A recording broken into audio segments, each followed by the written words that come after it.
Hi friends, welcome back to our channel. നമ്മളിന്നൊരു tasty Malabar fish biryani ആയിട്ടാണ് വന്നിട്ടുള്ളത്.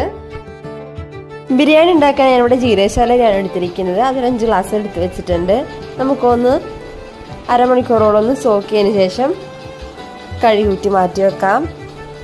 5 സവാള കട്ട് ചെയ്തിട്ടുണ്ട്. കൂടാതെ വെളുത്തുള്ളിയും ഇഞ്ചിയും പച്ചമുളകും നമുക്കൊന്ന് ചതച്ച് മാറ്റി വെക്കണം. കൂടാതെ 3 ടൊമാറ്റോ ഞാനിവിടെ പേസ്റ്റാക്കി വെച്ചിട്ടുണ്ട്.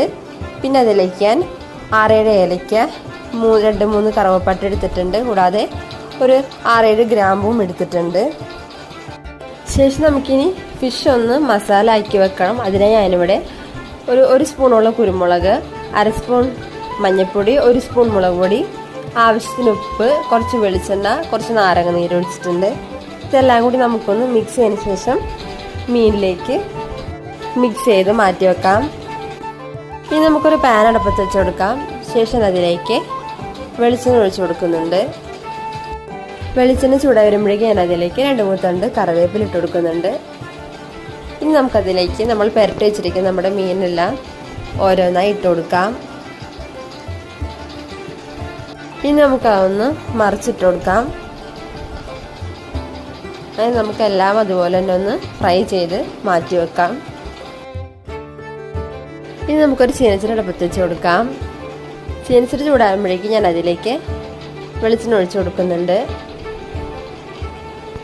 ശേഷം അതിലേക്ക് 1 സ്പൂൺ നെയ്യ് കൂടി ചേർത്ത് കൊടുത്തിട്ടുണ്ട്. ഇനി നമുക്കിതിലേക്ക് സവാള കട്ട് ചെയ്ത് ചേർത്ത് കൊടുക്കാം. സവാളയൊക്കെ നമുക്കൊന്ന് വറുത്ത് കോരി മാറ്റി വെക്കണം.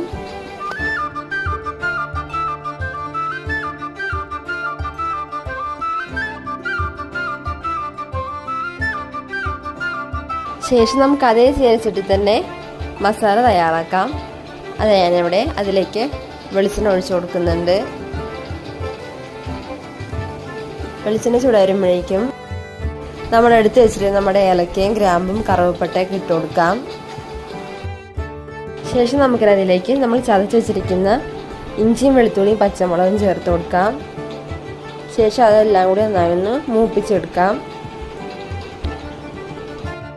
എല്ലാം നന്നായി മൂത്ത് വന്നിട്ടുണ്ട്. ശേഷം അതിലേക്ക് നമ്മൾ പേസ്റ്റ് ആക്കി വെച്ചിരുന്ന ടൊമാറ്റോ ഒഴിച്ചു കൊടുക്കാം.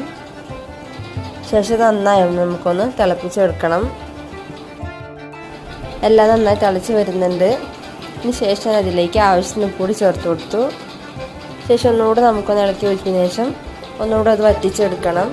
അതിൻ്റെ വെള്ളമൊക്കെ പോയെന്ന് ഇപ്പോൾ നന്നായി വറ്റി വന്നിട്ടുണ്ട്. ശേഷം അതിലേക്ക് 1 സ്പൂൺ മുളക് പൊടി, 1/2 സ്പൂൺ മഞ്ഞൾപ്പൊടി, 1 സ്പൂൺ